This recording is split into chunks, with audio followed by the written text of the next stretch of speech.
పొగ మద్యంలాగే ఇవాళ cell phone వాడకం అనేది కూడా మనలో చాలా మందికి ఓ వ్యసనంలా మారిపోయింది. తెల్లారి లేచింది మొదలు రాత్రి పడుకునేదాకా చేతిలో ఫోన్ ఉండాల్సిందే. ఇక పిల్లల విషయమైతే చెప్పాల్సిన పనే లేదు. గంటల తరబడి సెల్ ఫోన్ తెరలకు కళ్ళు అప్పగించేస్తున్నారు. అసలు ఫోన్ అనేది ఎందుకు మనకు వ్యసనంగా మారుతుంది? పిల్లలు ఎందుకు ఫోన్ను వదలలేకపోతున్నారు?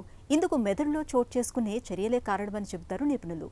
ఫోన్ వాడకంతో మెదడులో ఏం జరుగుతుందో ఇప్పుడు తెలుసుకుందాం.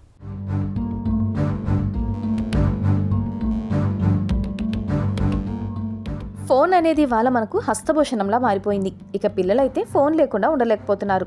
చిన్న పెద్ద తేడా లేకుండా ఫోన్ వాడకం అనేది ఎందుకు ఇలా వ్యసనంగా మారుతోంది?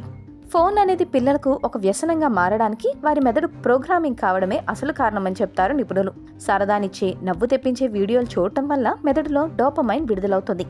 దాంతో మళ్ళీ అలాంటి వీడియోలు చూడడానికి మెదడు పిల్లల్ని ప్రేరేపిస్తుంది. వేగంగా సాగిపోయే రీల్స్, షార్ట్స్ చూడడం వల్ల మెదడుకు ఏదైనా త్వరగా జరిగిపోవాలి అన్నట్లుగా అలవాటవుతుంది. దీంతో చదవడం, రాయడం, వినడం, వీటికి అవసరమైనంత ఓర్పు, ఏకాగ్రత, నిదానం అనేవి పిల్లల్లో క్రమంగా తగ్గుతూ వస్తాయి. ఇక వీడియోలతో నిద్రకు 2 రకాలుగా హాని జరుగుతుంది. వీడియోలు చూస్తూ ఉండిపోవడంతో నిద్ర సమయం బాగా తగ్గిపోతుంది. ఇక ఫోన్ నుంచి వచ్చే బ్లూ లైట్ వల్ల ఇంకా నిద్రకు వేళ కాలేదని మెదడు భావిస్తుంది. దీంతో పిల్లలకు చాలినంత నిద్ర ఉండటం లేదు.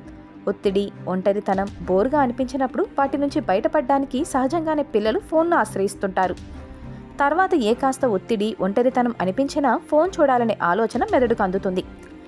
పిల్లలు ఆటలంటే ఆసక్తి చూపనప్పుడు, వద్దన్నా దొంగచాటుగా ఫోన్ చూస్తున్నప్పుడు, ఊరికూరికే చిరాకు పడుతున్నప్పుడు మొబైల్ వ్యసనం శృతిమించిందని, పరిస్థితి చేయి దాటుతుందని తల్లిదండ్రులు అర్థం చేసుకోవాలి. స్మార్ట్ ఫోన్ వ్యసనాన్ని కట్టడి చేయడానికి ప్రయత్నించాలి.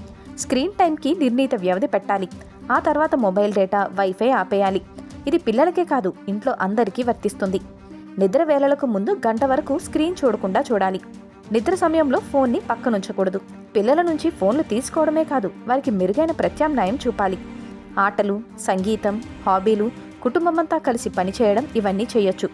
వీలైతే టీవీ, ల్యాప్టాప్లలో వీడియోలు, సినిమాల్ని పిల్లలతో కలిసి పెద్దలు చూడాలి. వాటి గురించి చర్చిస్తూ చూడటం ఎన్నో రకాలుగా మేలు.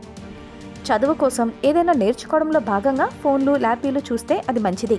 అలా కాకుండా కాలక్షేపంగా మొదలైతే వ్యసనంగా మారుతుందని గుర్తుంచుకోవాలి.